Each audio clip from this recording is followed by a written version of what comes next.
Hi, my name's John. People call me JC. I have some videos out on the web about retiring in Asia and a couple other things, but this is going to be probably the hardest video that I've ever made, and I ruminated about whether or not to even make this or not, but I think that it could be helpful for a lot of people, so I'm going to go ahead and do it.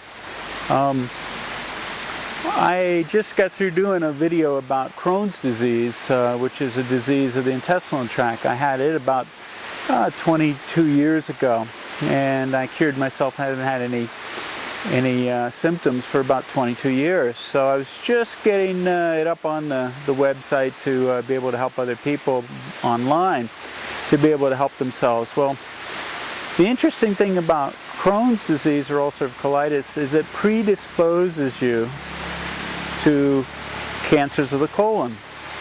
Now, I know pretty much I have an intimate relationship with my colon because of what I went through about 22 years ago. So I know what's normal, what's not normal.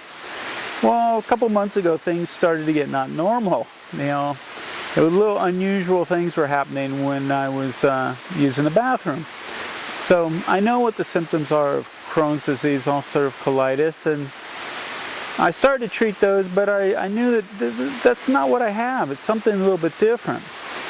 And going back about 4 years ago, I turned 50. Now, when you're 50 years old, they say go check your colon every once in a while, get a colonoscopy, because polyps can turn into cancer. So I knew I should have done this, but I have a bad association to colonoscopies from 22 years ago.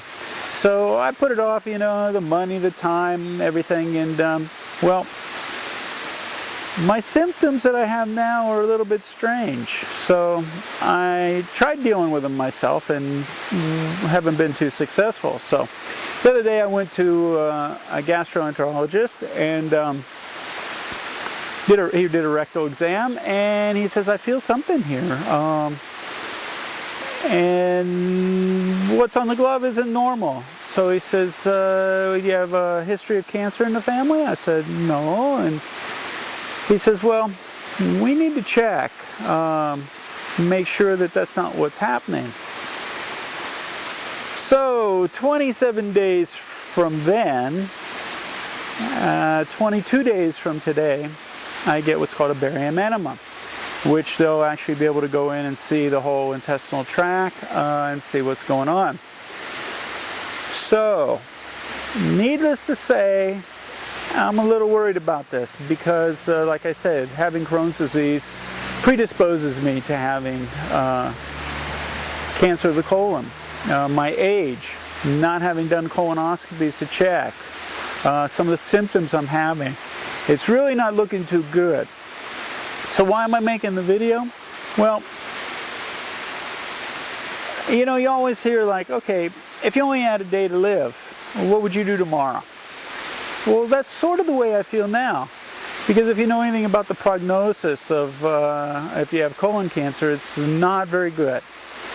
So I've sort of created my bucket list ahead of time. You know, I don't know what's going to happen with this test, but it's creating all this emotion in me about, you know, about life.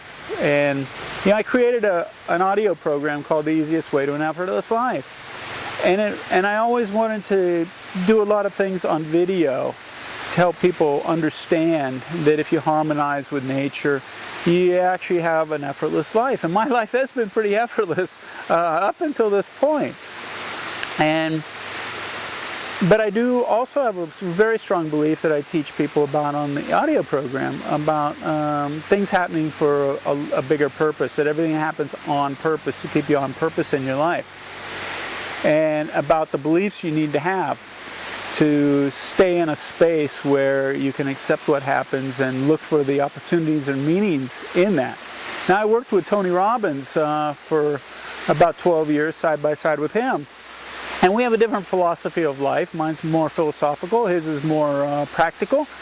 But I love him like a brother, and one of the things I really did learn from being around him is that belief is everything. The power of belief is just incredible. And anything that happens in your life, the belief that you have is your belief. It only has a meaning that you give it.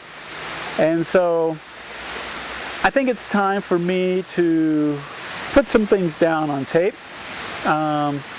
Maybe to help myself, maybe to help other people that are going to go through a similar situation. Now, today's the first day of my videos.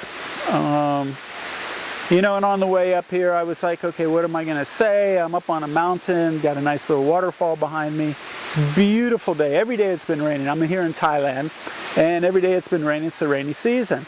Today it's a gorgeous day, and I'm driving up through the mountains, and I'm thinking, you know, what am I going to say? But I mean, the lesson I need to learn, one of the lessons, and what I try and teach people, is about being in the moment, having that set of beliefs that allow you to experience every moment and not be thinking about it. I just saw a video by a lady, I think her name was Jill Bolt Taylor. If you have an opportunity, watch the video. She had a stroke, and she actually does research on the brain and understands the right and left half of the hemispheres of the brain. And she actually, during the stroke, spent time in the right hemisphere of her brain, and that's the hemisphere that's about the moment, about experiential living, not the logical side. And so coming up here, I was in my logical side, and when I did research back 25 years ago, when I had Crohn's disease, one of the things I learned, because I was trying to get myself well from a disease they said there was no cure for, is, you know, I ran across Bernie Siegel's work and a lot of Dr. Deepak Chopra's work, and a lot of it wasn't about trying to beat cancer or beat a disease, that you can create all the chemistry in your body by feeling really good feelings, which are going to come from your beliefs. If you filter your life through your beliefs, and you have beliefs that allow you to still experience everything to its fullest and live in that right hemisphere of your brain and be experiential and create really good feelings, you actually create anti-cancer drugs, interferon, interleukin. And Bernie Siegel talked about, you know, people don't try and fight your disease, try and live life. And I actually saw a show one time, and it was on spontaneous remissions of cancer patients. And the things that they had in common, was it broccoli, was it exercise, was it meditation, what was it? And the interesting thing was that everybody had one thing in common. They actually decided to live every moment like it was their last moment. They didn't start eating broccoli and jogging and all this stuff, which is really interesting. And as they talked about it, you could see them go into state.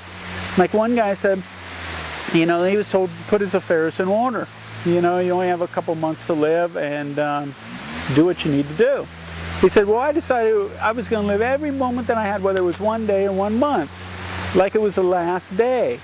He said, and you could watch him. It was incredible. He says, if I was going to have a cigar, it was going to be the best cigar. If I was going to have ice cream, it was going to be the best ice cream. Now, isn't that the way we should all be living every day? How much longer would you live?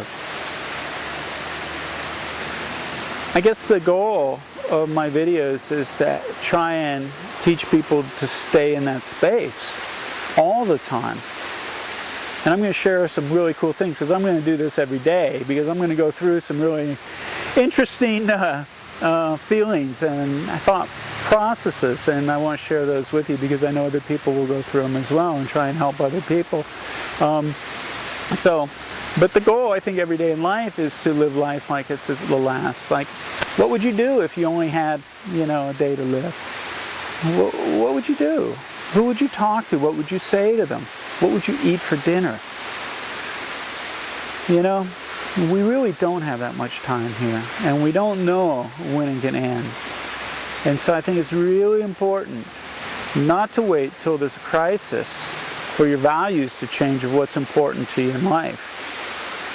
You know, I've been shying away from the things I know I'm supposed to be doing, which is about teaching something that will help people. Because I always go back to making a living instead of living a life. And so these videos are part of my bucket list, so to speak, of the things that I really want to do. Because if I'm not around much longer, there's things I want to leave. I want to make a difference.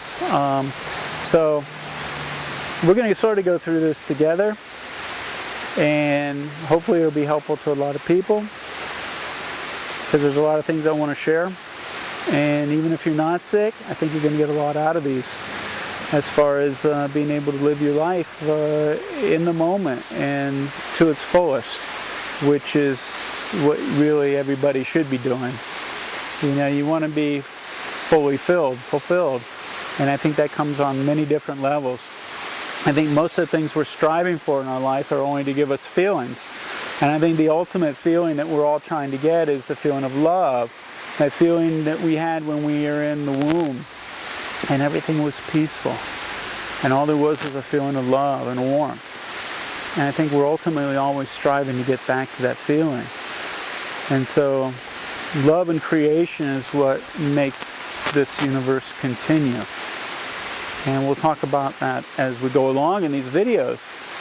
So that's it for today. But stick around, because this ought to get really interesting for both of us. All right? Hope it's been helpful, and I'll see you tomorrow.